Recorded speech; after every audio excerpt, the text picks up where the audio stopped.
You're late, Mr. Jackson. Or should I say, just another one of them who can't follow the rules? Judge Ronald Beck didn't look up as he said it. His gavel struck wood with a crisp crack, a sound that snapped the courtroom into a silence so sharp it felt like the air had been vacuumed out of the room. Elias Jackson stood still at the defendant's table. No handcuffs, no orange jumpsuit, just a tailored charcoal suit, modest tie, and quiet restraint. But his skin, the shade of deep mahogany, seemed to be all the judge saw. That, and the fact he'd walked in 2 minutes past the 9 a.m. call.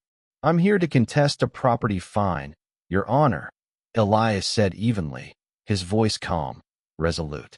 The citation was issued in error. The judge leaned back, a smirk crawling across his thin lips. "A citation in error?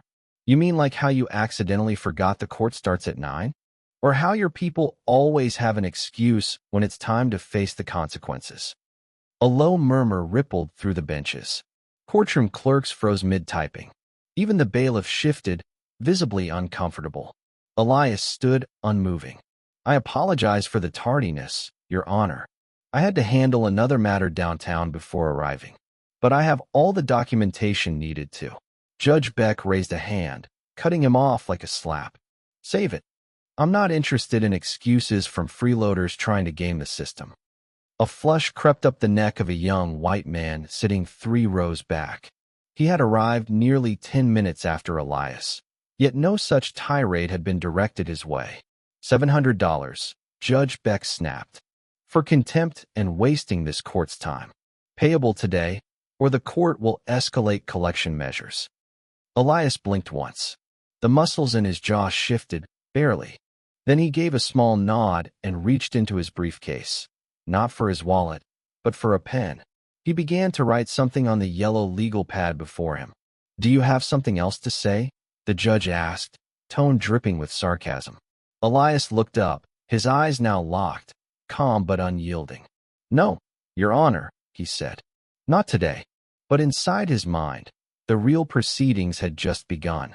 Outside the courtroom, the autumn chill pressed against Elias's skin as he stepped onto the granite steps of the courthouse.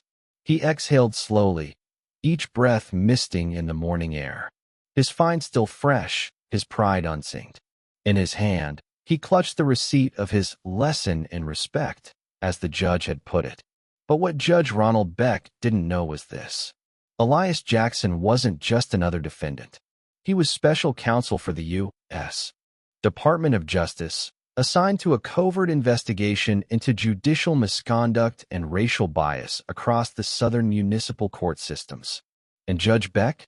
He was the central figure in a growing web of complaints, hidden behind veils of legalese, shrugged off by oversight boards, quietly buried for decades. Elias had chosen to walk into that courtroom as bait. Every word the judge spat, every unwarranted fine, every double standard, was now documented, recorded, and logged. The courtroom cameras had captured it all, and the statement of fines Elias had just signed? It was time-stamped evidence. Another data point in a long list of racially charged sentences. He reached his black sedan parked discreetly near the courthouse.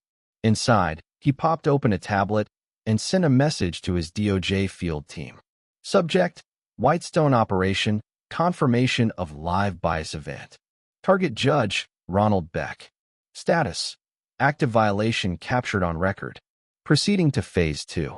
He paused, thumb hovering over the screen, then tapped Send. Behind him, the courthouse bell tower chimed 10 o'clock. Inside, Judge Beck moved on to the next case, smug and unshaken. Still unaware that the man he'd just tried to humiliate was the very person positioned to dismantle the courtroom he had ruled like a king. Elias closed his eyes for a beat, drawing in the chill. Phase 1 was complete, and Judge Beck had walked right into the trap. By mid-afternoon, the wheels were already turning. In a quiet DOJ office tucked behind mirrored glass in Columbia, South Carolina, Assistant Director Marlene Shaw leaned forward over a series of printed spreadsheets, her eyes narrowing as patterns emerged. Case after case, line after line, fines, sentences, and dismissals, all pointing to one truth. Judge Ronald Beck's court wasn't just biased, it was surgical in its discrimination. Her phone buzzed. Caller ID, E. Jackson. She picked up. We have it, she asked. We do, Elias confirmed. He couldn't help himself. Of course not, Marlene muttered, flipping another page. They never can. Elias's voice on the line was measured, but there was a weight behind it. We move to the next phase tomorrow. I want media in the courtroom, quietly. And I want the subpoena served in session, publicly. No backdoor hearings. He needs to be exposed where he feels safest. Marlene paused. That's a bold move. It has to be, Elias replied. Because this isn't about one racist judge. It's about an entire system that let him thrive. She nodded slowly, already making notes.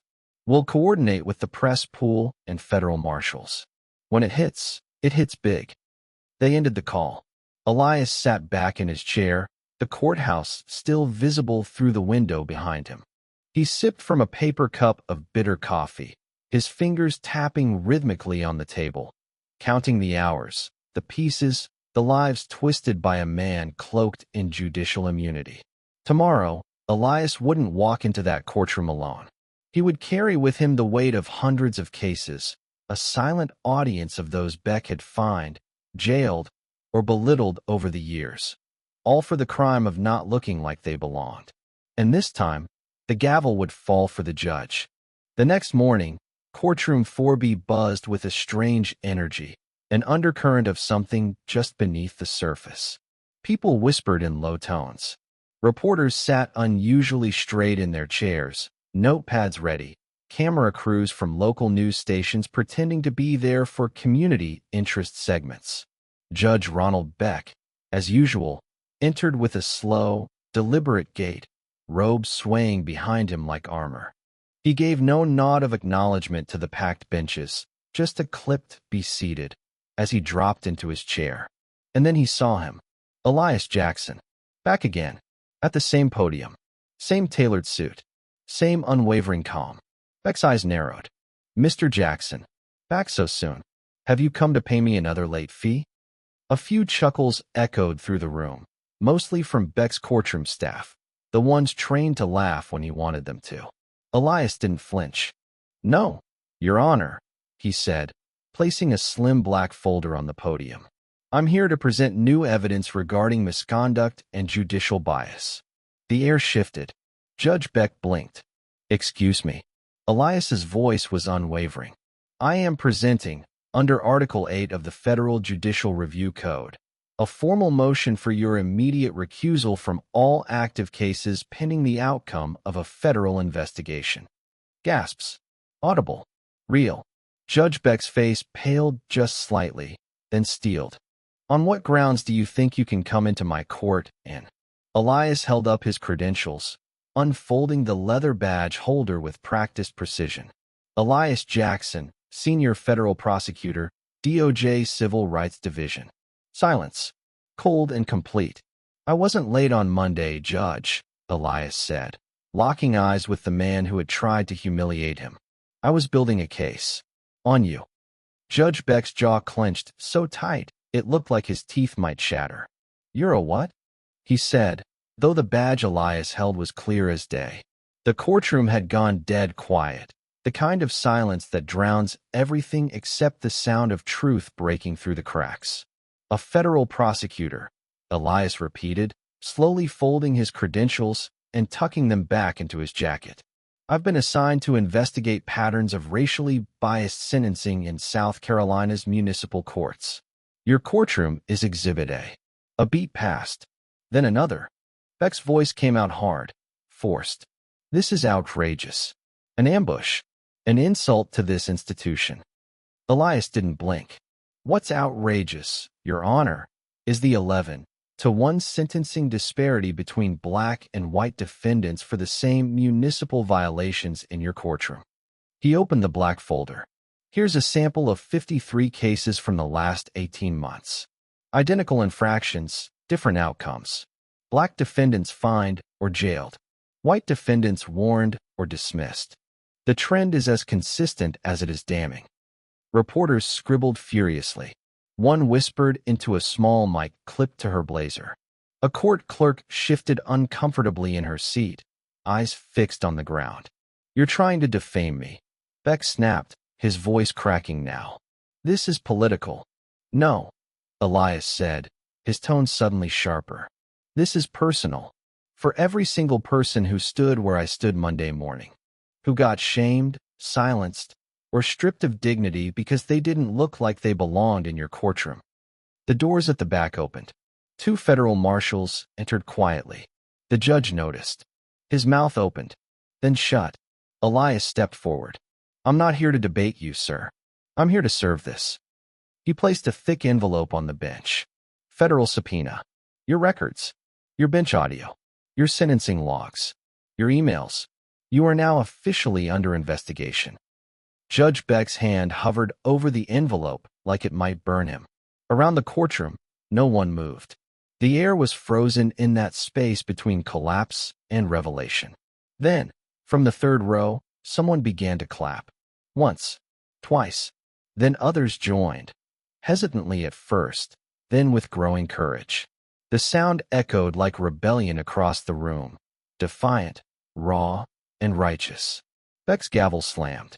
"Order in the court," he barked, his voice straining to reclaim dominance. "This is still my courtroom." Elias didn't flinch. "No, Judge," he said. "It isn't. Not anymore." A federal marshal stepped forward, his expression impassive.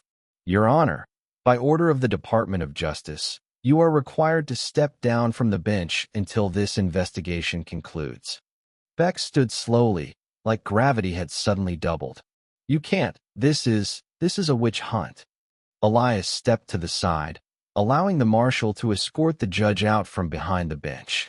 But before Beck could take a step, Elias spoke one last time. "You remember Monday morning?" he said. "When you fined me $750 for walking in 2 minutes late. When you mocked me in front of a courtroom full of strangers."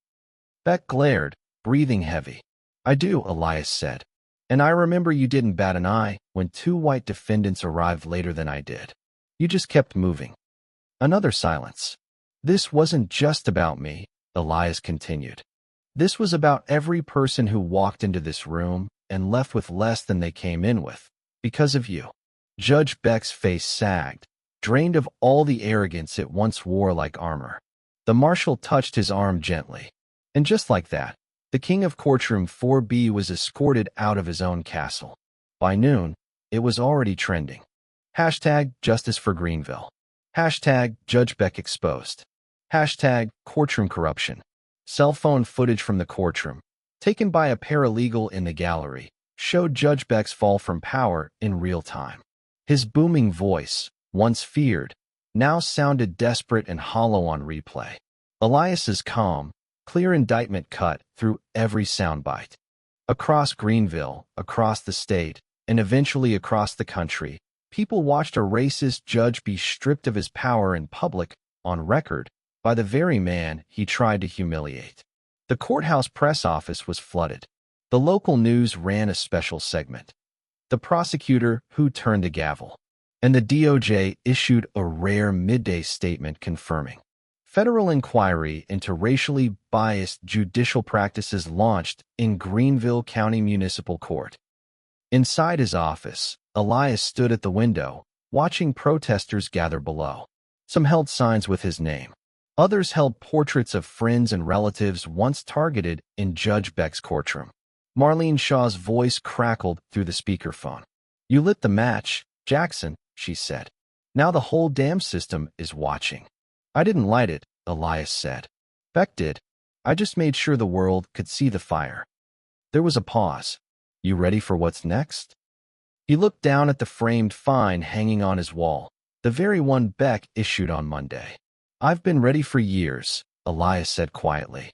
Outside, the crowd chanted for change. Inside, justice had finally grown teeth. "Ready for part 8? You said." "Next part.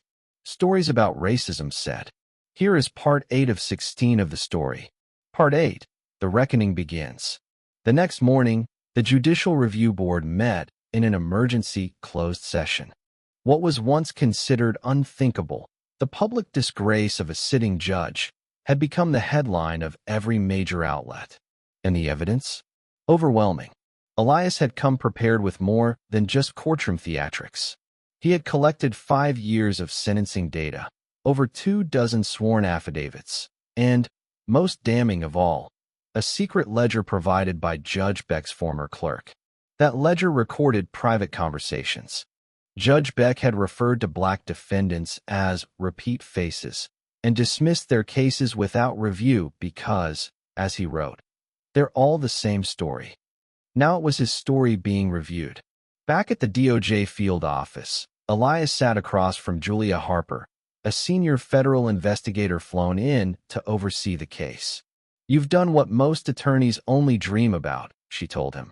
"You didn't just expose a corrupt judge. You cracked open a culture of immunity." Elias gave a tired smile. "And now comes the part where we have to make it stick." Harper nodded. "The governor's calling for a state-level inquiry into the entire Greenville judicial circuit. You've triggered something bigger than Beck." At that moment, an alert pinged on Elias's phone. "Breaking: Judge Ronald Beck resigns amid federal investigation." Below it, a photo showed Beck exiting the courthouse in civilian clothes, eyes down, flanked by marshals. No robe, no gavel, no control.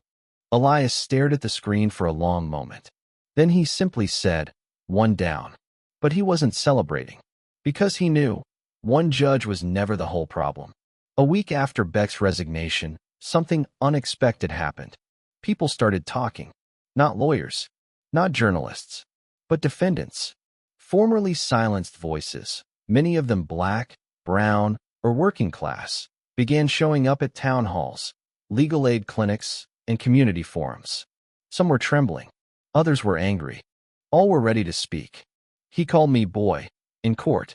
I was fined $900 for a noise complaint, and I showed proof it wasn't me. He wouldn't even let me explain.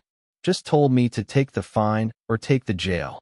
Elias sat quietly in the back of a packed community meeting one night, surrounded by rows of folding chairs and raw truth. He listened as a single mother described being laughed at in court, as a veteran shared how he was shackled over a parking ticket. Each voice added another stone to the mountain that had buried justice under Judge Beck's reign. Later that evening, Elias stood and walked to the front of the room. He didn't give a speech. He just said this: "Everything you've said tonight, it matters. We're listening now, and we're building something that can't be ignored." Someone asked, "Are you going to help us get our records cleared?" He nodded. "That's the next step." The crowd clapped, not in celebration, but in solidarity, because something deeper than punishment was unfolding. Restoration, not just of cases, but of dignity, of the belief that the courtroom didn't have to be a weapon, and that, because of one man's refusal to stay silent, it was finally being turned into a tool for truth. By month's end, Greenville's municipal court didn't look the same. The faded, beige walls had been painted. A new judge, young, black, and known for fairness, now sat on the bench. But the real changes weren't cosmetic. Elias had helped launch a full-scale judicial equity audit. Every case Judge Beck had ruled on in the past 10 years was under review. Sentencing disparities were charted. Fines were analyzed. Hundreds of impacted individuals were contacted and offered legal support. Dozens of convictions were overturned. Fines refunded. Records cleared. But what stunned the public most wasn't just the reversal. It was how systemic the pattern had been. Beck wasn't a rogue actor. He was a product of decades of unchecked power. His bench was just one of many where justice tilted based on skin color, not truth. Inspired by Elias's stand, cities across the state began internal reviews of their courts. Some judges quietly retired. Others were formally reprimanded. And for the first time in South Carolina's modern history, judicial bias training became mandatory for every sitting municipal judge. At a press conference, a young reporter asked Elias, "How does it feel to have changed the system?" He thought for a moment, then said, "I didn't change the system. I just made it impossible to pretend it wasn't broken." 2 months after that fateful courtroom showdown, Elias sat alone in a quiet conference room at DOJ headquarters. Outside, the chatter of agents and attorneys buzzed like background music. But inside, the air was still. A knock broke the silence. Julia Harper stepped in, holding a folder with the federal seal embossed in gold. "You've been requested," she said, a smile playing at the corners of her mouth. Elias raised an eyebrow. "By who?" "By the Deputy Attorney General." She handed him the folder. Inside, a formal letter of commendation. An offer for promotion. Deputy Director of Civil Rights Enforcement, National Division. The highest position ever offered to a black prosecutor from South Carolina. "You earned this," Julius said. "Not just with the case, but with how you handled it. Calm, calculated, relentless." Elias exhaled, the weight of it settling in. "It was never about a title." Julia nodded. "I know. That's why you deserve it." He accepted. Not for the office, not for the prestige, but because it meant more reach, more leverage, more power to root out what Beck had personified, quiet racism dressed in black robes. And more importantly, it meant this fight was just beginning. He stood and shook Julia's hand. "Let's go fix some more broken benches." Months after his resignation, Ronald Beck was barely a shadow of the man who once wielded a gavel like a scepter. His estate was under audit. His pension frozen. His private golf club had revoked his membership. But worst of all, his legacy, once printed in legal journals and courtroom plaques, was now etched into headlines alongside words like bias, disgrace, and abuse of power. And then came the subpoena for a federal deposition. He arrived, older than before, hunched slightly, his confidence now eroded by a slow, public unraveling. Elias sat across from him in the interview room. No robes, no courtroom, just two men and a recorder between them. Beck looked at him with hollow eyes. "I was raised to believe we were different," he said, voice gravelly. "Better. I brought that into the bench. Didn't even question it." Elias didn't respond. He let the words hang in the air, thick with the weight of inherited arrogance. "I didn't think anyone would ever call me on it," Beck whispered. "I thought the robe made me untouchable." Elias leaned forward slightly. "It didn't," he said. Beck nodded once. "No, it didn't." That moment, simple, raw, wasn't forgiveness. It wasn't closure, but it was an acknowledgement. From the man who had once ruled without mercy. And for Elias, it was another brick pulled from the wall. One more lie undone. The case had become a national teaching point. At law schools across the country, professors dissected Elias Jackson's takedown of Judge Beck not as a fluke, but as a model of modern civil rights litigation. And so, one rainy afternoon, Elias found himself standing before a packed auditorium at Howard University School of Law. Hundreds of students, many of them black, many first generation, listened in silence as he told the story. Not the headlines, not the statistics, the moments, the humiliation, the restraint, the long, quiet gathering of truth. Afterward, a student raised her hand. She was barely 21, eyes bright, voice trembling with conviction. "Did you ever think about fighting him right there? When he insulted you? Find you?" Elias smiled gently. "Every second.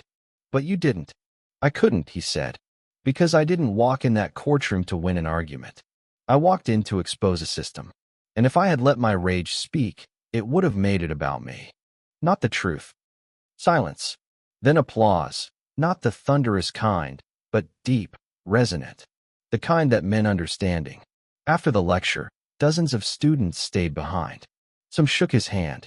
Others simply whispered, "Thank you." One young man, his voice barely audible, said, "You made me believe again." And that, Elias thought, was the real verdict.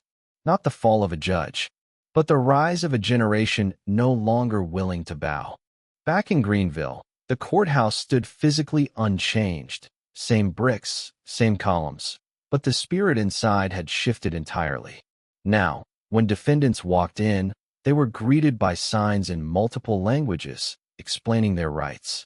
A new policy ensured anonymous reviews of sentencing disparities every quarter. Judges, clerks, and even bailiffs underwent mandatory anti-bias training, led by civil rights attorneys and, on occasion, Elias himself. The courtroom Elias once stood in had become the first in the state to launch a community oversight panel, made up of educators, legal experts, and, most importantly, former defendants. One afternoon, Elias visited the courthouse again, not as bait, not as prosecutor, just as a man watching change unfold. He stood in the back of courtroom 4B and listened as a new judge addressed a trembling teen facing his first minor infraction. Instead of a fine, the judge asked, "What support do you need so we don't see you here again?" The boy blinked. His mother wept quietly beside him. It wasn't a headline. It wasn't dramatic. But it was justice, real and present. And Elias knew, that moment, that shift, that single question, was why he had come. Late one night, long after the courthouse lights dimmed and the media frenzy faded, Elias sat in his home office surrounded by papers, quiet. His inbox buzzed. A message. Subject line. "You don't know me, but you changed my life." He opened it. The email was from a man named David Horton. 3 years earlier, David had been sentenced by Judge Beck to 30 days in jail over an expired registration, despite being a single father who had shown proof of payment. He had lost his job. He'd struggled. But after the investigation, his record had been cleared. A legal aid group, funded by DOJ grants initiated after Elias's work, had helped him get his license back, expunge his sentence, and start a new job. Now, he wrote, "I watched you stand in that courtroom. I saw someone who looked like me, not backing down. You didn't just fight for justice. You reminded us we were worth the fight." Elias sat back in his chair, the weight of it all settling over him, not as burden, but as meaning.